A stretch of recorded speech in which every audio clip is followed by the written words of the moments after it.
तो नमस्कार दोस्तों स्वागत है आप सभी का आईपीएल 2025 की एक और न्यू अपडेट वीडियो में। दोस्तों ये बात आपको पता ही रही होगी कि 31 जुलाई को बीसीसीआई और 10 की 10 फ्रेंचाइजियों के बीच मुंबई में एक मीटिंग होने वाली थी आईपीएल 2025 मेगा ऑक्शन को लेकर कि आखिरकार इस मेगा ऑक्शन में कितने प्लेयरों को रिटेन करना है, उसके अलावा आरटीएम लागू होगा या फिर नहीं लागू होगा, उसके अलावा इंपैक्ट प्लेयर रूल क्या हमें भविष्य में देखने को मिलेगा या फिर आईपीएल 25 में देखने को मिलेगा या फिर नहीं देखने को मिलेगा, उसके अलावा पर्स कितना होगा। यानी कि आईपीएल 2025 मेगा ऑक्शन से पहले पूरी तैयारी करनी थी, सभी फ्रेंचाइजियों से मिलकर बात करनी थी। ऐसे में दोस्तों अब ये मीटिंग पूरी तरह से क्लोज हो चुकी है और ऐसे में दोस्तों इस वीडियो में आप लोग को बताने वाला हूं कि आखिरकार इस मीटिंग में सभी फ्रेंचाइजी 10 की 10 फ्रेंचाइजी बीसीसीआई के सामने वो कौन कौन सी शर्तें रखी हैं और दोस्तों शर्तों के आधार पर बीसीसीआई ने क्या निर्णय निकाला है, क्या कंक्लूजन निकाला है। ऐसे में भाइयों इस एक वीडियो में पूरी इस मीटिंग से related all to all update आपके सामने परोसने वाला हूं।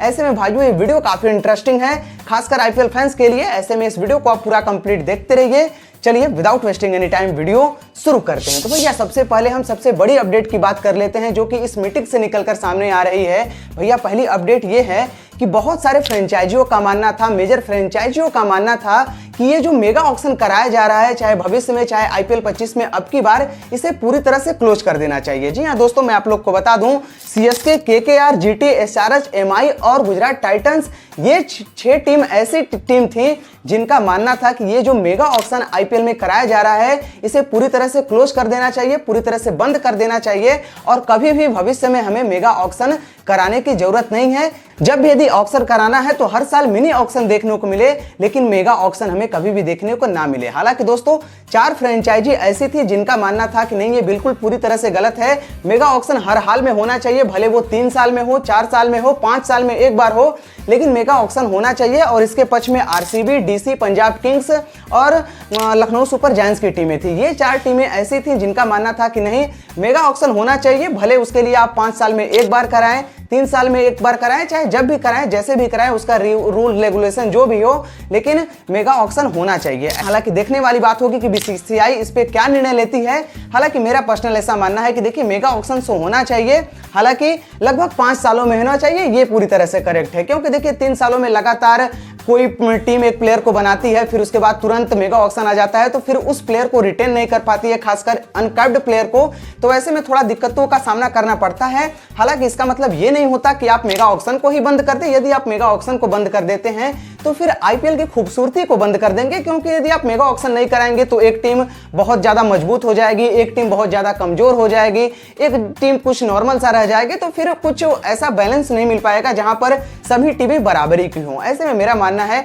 कि कहीं ना कहीं मेगा ऑक्शन होना चाहिए। हाँ, 5 साल में एक बार हो, उसके लिए कुछ नियम कायदे कानून हो, स्पेशल नियम कायदे कानून हो, उन्हें बीसीसीआई को समझना होगा और ऐसे में देखने वाली बात होगी कि बीसीसीआई इस पे क्या निर्णय लेती है। उसके अलावा दोस्तों इस मीटिंग से जो दूसरा अपडेट सामने निकल कर आया वो है दोस्तों आईपीएल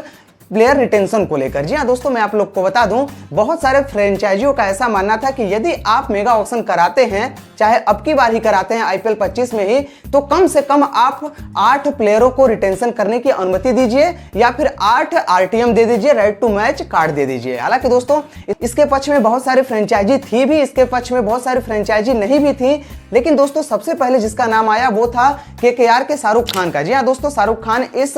मीटिंग में शामिल थे और दोस्तों उनका मानना था कि कम से कम आप 8 आरटीएम दे दीजिए या फिर 8 राइट टू मैच कार्ड दीजिए। और दोस्तों उन्हीं के सपोर्ट में एसआरएच की मालकिन काव्या मारन भी आई थी और उनका भी मानना था कि जी हाँ बिल्कुल ये बात सही कह रहे हैं, 8 आरटीएम दे देना चाहिए या फिर 8 रिटेंशन दे देना चाहिए। हालांकि दोस्तों काव्या मारन थोड़ा सा एक कदम और आगे निकल गई और उनका मानना था कि देखिए जो 8 आप दे रहे हैं उस किसी भी प्रकार का कोई रिस्ट्रिक्शन मत लगाइए कि 8 प्लेयरों में आप 2 विदेशी प्लेयर को रिटेन कर सकते हैं या फिर 4 विदेशियों को रिटेन कर सकते हैं, ऐसा कुछ मत करिए। मेरा मन करे तो मैं 8 का 8 रिटेंशन विदेशी को ही कर दूं, मेरा मन करे तो 8 का 8 भारतीय कर दूं, मेरा मन करे तो 8 का 8 अनकैप्ड प्लेयर को कर दूं। यानी कि उनका कहना था कि ये जो बीच में आप नियम कायदे कानून लगा देते हैं, थोड़ा सा बॉन्डिंग लगा देते हैं, कि नहीं सिर्फ आप 2 अनकैप्ड प्लेयर को कर सकते हैं या फिर 2 फॉरेन प्लेयर को कर सकते हैं, ऐसा कुछ मत करिए। पूरी तरह से 8 आरटीएम दे दीजिए और जिस फ्रेंचाइजी का जो मन रहेगा वो उस तरह से प्लेयरों को रिटेन करेंगी। हालांकि दोस्तों ये बात भी मेरे को पूरी तरह से समझ में नहीं आई कि देखिए ऐसा कैसे हो सकता है कि आप 8 विदेशी अपने टीम में रख लीजिए या फिर उनको रिटेन कर दीजिए। क्या पता एक समय में ऐसा हो जाए कि एक जो फ्रेंचाइजी की टीम है वो पूरी तरह से विदेशी खिलाड़ी से भरी है, तो ऐसा भी कुछ ना हो जाए। तो देखिए हालांकि काव्या मारन का यही मानना था और शाहरुख खान का भी यही मानना था कि कहीं ना कहीं आप 8 रिटेंशन दीजिए। लेकिन दोस्तों मैं आप लोग को बता दूं, जब ऐसी बातें चल रही थी वहां पे पंजाब किंग्स के मालिक नेस वाडिया का ऐसा मानना था कि नहीं बिल्कुल ये सब चीजें नहीं होनी चाहिए, ज्यादा से ज्यादा यदि आप मेगा ऑक्शन करा रहे हैं तो 3 से 4 रिटेंशन ही देने चाहिए।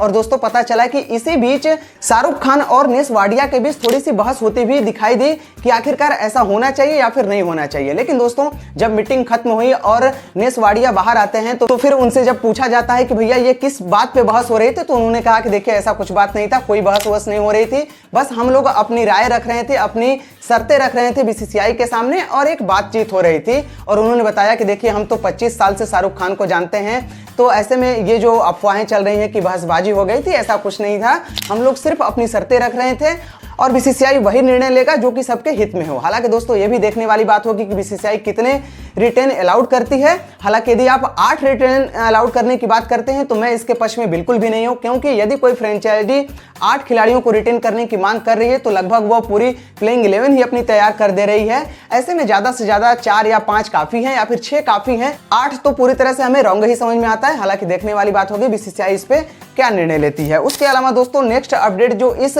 मीटिंग से सामने निकल कर आई वो है भैया विदेशी प्लेयरों को लेकर। जी हाँ दोस्तों, काव्या मारन का सिंपल सा कहना था कि देखिए ये जो विदेशी प्लेयर हैं जो कि ऑक्शन के बाद अपने आप को बाहर कर लेते हैं आईपीएल से और उसके बाद थोड़ा बहुत हवाला देकर कि हमको ये प्रॉब्लम है, इसकी वजह से वह आईपीएल से पूरी तरह से बाहर हो जाते हैं, उनके ऊपर सख्त नियम कायदे कानून लगाना चाहिए और उनको आईपीएल से पूरी तरह से बैन कर देना चाहिए। यदि उनको कोई इमरजेंसी ना हो, कोई ऐसी प्रॉब्लम ना हो जो वो मुकाबला न खेल पाए, पूरे आईपीएल ना खेल पाए और बिना किसी वजह से यदि वह आईपीएल को छोड़ते हैं तो उनके ऊपर पूरी तरह से नियम कायदे कानून लगा दिए जाने चाहिए और उनको पूरी तरह से आईपीएल से बैन कर देना चाहिए। ऐसा कहना था एसआरएच की मालकिन काव्या मारन का। हालांकि दोस्तों मेरे हिसाब से भी कहीं ना कहीं ये चीज सही थी, क्योंकि बहुत सारे विदेशी प्लेयर खासकर इंग्लैंड के प्लेयर ऐसे होते हैं जो कि बीच आईपीएल में या फिर आईपीएल स्टार्ट होने से पहले ही ऑक्शन में तो वो रहते हैं, लेकिन जैसे ही आईपीएल स्टार्ट होने वाला होता है एक एक करके अपना गायब होना स्टार्ट कर देते हैं। ऐसे में कुछ नियम कायदे कानून तो इनके ऊपर लगाए जाने चाहिए और काव्या मारन ने भी यही कहा कि देखिए